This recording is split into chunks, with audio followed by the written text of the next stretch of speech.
Are men and women all that much different?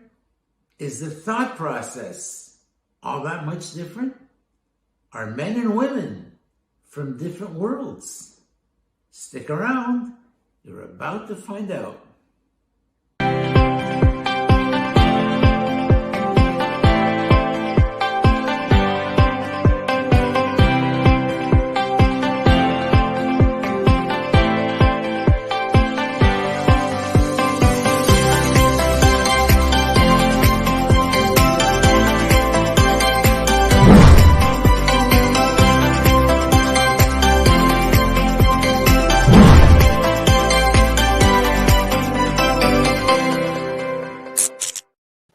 Are men and women that different? Oh my God. Welcome to Noon Hour Out of the Box. I'm so excited to be here. This is our second episode, and we had a great response to our first one. Yes, the ladies did respond in that, Robert, what's the big deal with having a large purse? There isn't a big deal.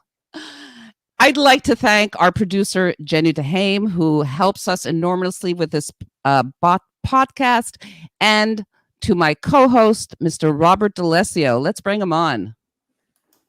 Hey, Esther.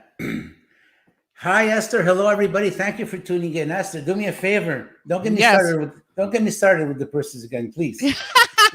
Oh my God, I had a hard time getting over it. So you know what? Let's move on to more fun things. Like, how about giving a shout out to all the folks at MSOPA?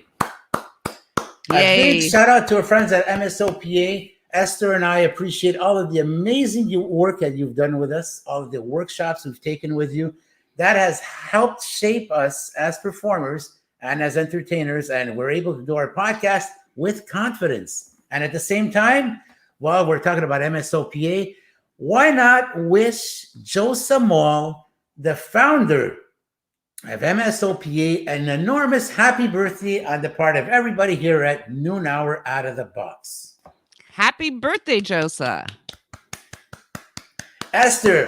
Yes. So let's get the ball rolling here. Holy moly. I don't even know what to expect. So what do you want to talk about? What's on your mind? Obviously, the differences between men and women. Well, what do you got to say about that? I have lots to say about that, actually. You know what? I'm having a hard time with the thought process, the way a woman, the way she thinks. Okay, it's so different. I'm going to give you an example. One of my exes, actually my main ex, at one point she stopped talking to me for 3 days, and I was telling her, like, what's wrong? What happened? Like, we're going to talk about it. She goes, you know damn well what happened. I go, what happened? She didn't want to tell me. She went on for 6 months. Eventually, she started talking to me like 3 or 4 days later, as if nothing happened, by the way. But 6 months later, she throws that at me. You know what it was? It was something as ridiculous as I cut her off in her sentence while we were at my family's place. We're talking about gardening. She felt that I interrupted her, and she was all mad and insulted. When on the other hand, all she had to do is like, honey, can I finish my sentence? No. She got all mad and insulted, and I had to figure out what happened. It's like, can we please be clear? It's black and white, right? I'm upset. You cut me off. Just tell me as it is. Don't make me guess. Because if I want to guess, if I want to play games, I'm going to go to Walmart and I'm going to pick up one of those games there. What do you call that game there? Monotony. I'm going to pick up one of those monotony games if I want to play games. So that's my beef. Yeah, well, that's ridiculous because there definitely are differences between men and women, and especially in the way that they think. But it's threefold. It's, physiologically, it's socially, and even hormonally. So, women have different wiring than men do. And they have, in terms of hormonal, we have the same hormones, but women have more estrogen and men have 10 times more testosterone. And let's face it, men and women are brought up differently. There's that as well. There's the social aspect. So, there are definite differences. So, you're looking at things in a very black and white way, very logical. And with women, there's 5 or 6 different ways to look at things, and they have, much greater memories, especially for details. And it's just part of who we are. So, it's nothing personal. It's just that we think differently. Oh, do we ever? And I don't want to get too personal over here, but I can remember, there were times like, hey, what's the term for that? Humma or whatever. Anyways, like, I was like into it, and she got up the next morning. She was telling me, well, if you would have made your move, I was like, already like, really? It's like, how am I supposed to guess? How am I supposed to, please, like, tell me, like, can you just tell me out straight? Hey, honey, you know what? You want to hit the cover? It's like, be like open, talk about it. No. I have to figure it out all over again. And, again, Robert, women are more visual. I'm sorry, men are more visual when it comes to that area. Where women, it takes, there's the mood, there's the the actual area that they're in, and things that are said to them. That's verbal, it's emotional, it's visual. It's so very different. So again, there are definite differences when it comes to that area as well. Esther, please, like, look, I don't know how to explain myself anymore. Like, okay, Esther, what's this? That is a pen. Thank you. What color is it? It's blue. Okay. The whole point is, right? Tell me, honey, can you please get me a pen? Why are you telling me things that in the likes of, like, it's not exactly phrased word per word, but this is what it means, like the way a woman might be thinking. Can you please get me an instrument that I might use as a form of communication? You see the difference? Instead of saying, give me a pen, no, give me an instrument that I can use as a form of communication. How am I supposed to guess that? Is it a walkie-talkie? Is it a phone? Is it a computer? No. I have to guess. You always have to guess. And that's frustrating sometimes, Esther. Like, seriously, what do you think can be done about this? You know what? This just in from Jenny, the fact finder. Let's see what she has to say. Oh, my God. There are differences in the way male and female brains are structured, how they process information and interact with chemical signals. Some examples: men have more information containing gray matter, but women have more white matter, which connects different parts of the brain. Also, women have bigger memory centers than men. Talk to me about that. Yeah, so this is from askthescience.com. Well, you know what? So there is science behind it. Just they do have bigger memories. They're going to throw something at you 2 years later. And it's like, I don't even remember what I had for breakfast. You want me to remember what happened 2 years ago? It's like, no, seriously, Esther, you know what? Okay, this is what I suggest to all you ladies out there. You're living with a man, right? I mean, the guy. It's what, 30 years with the guy? Can we please adapt? Can we please start thinking a little bit differently? Like, okay, I'm talking to my husband over here. I'm talking to my boyfriend.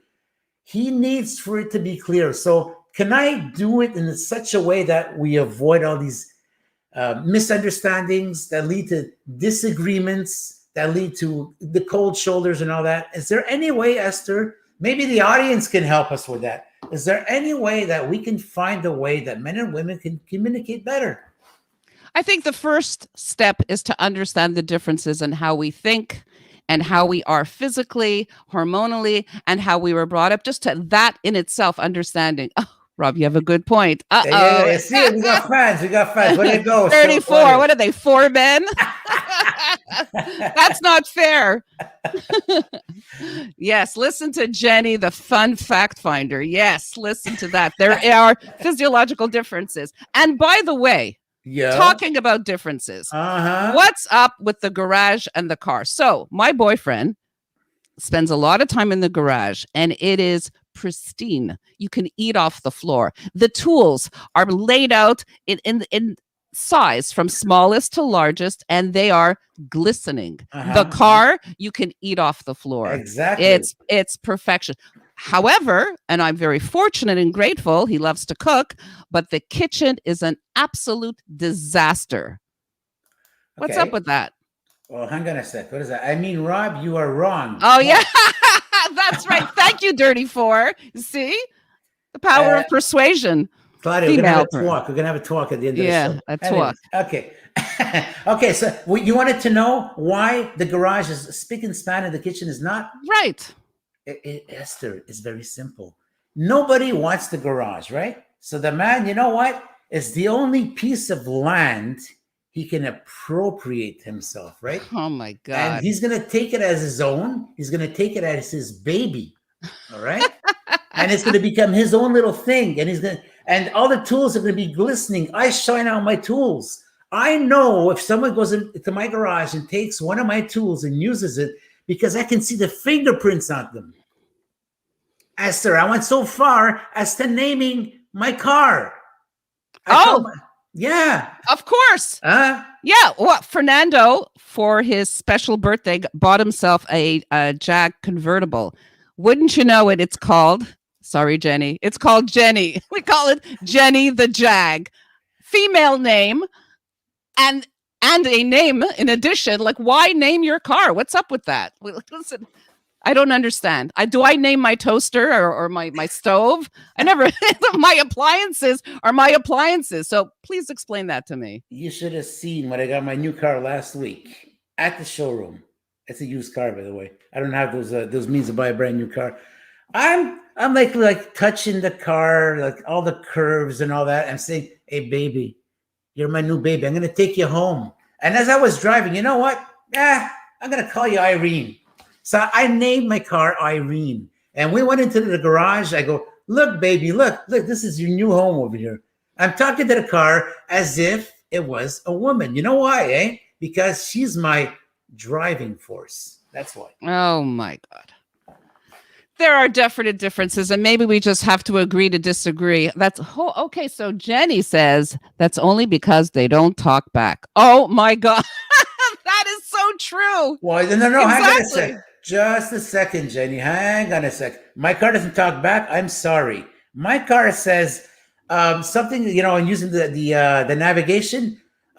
Please be careful. She's talking to me. Please be careful and not to use this, something the likes anyway, because I don't listen. Since when does a man listen to a woman anyway? Okay. So yeah, no, cough. Sorry. Yeah, that's not okay. Anyways, she's talking to me about not using certain functions as I'm driving, and she's just talking to me. She found a way to talk to me.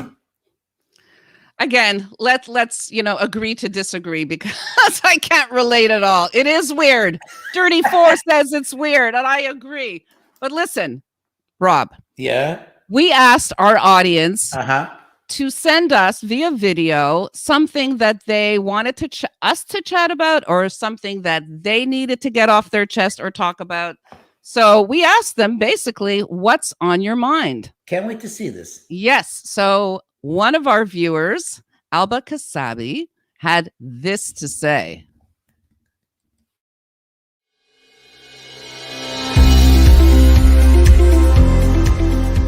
Okay, so I was asked to do a video on a subject, and my subject today is about people that bring their tired, crying children in malls, and that have the kid tired and they want to shop because they want to buy themselves a blouse. It's like, you know what? Order the stuff online. I don't want to be shopping with a crying child behind me. That's all I hear. It's like not music to my ears. It's ringing in my ears. So, you know what, mothers? Suck it up and stay home with your child, or else just go to the park. It's much more fun for the child than to go to a mall. Have a good day.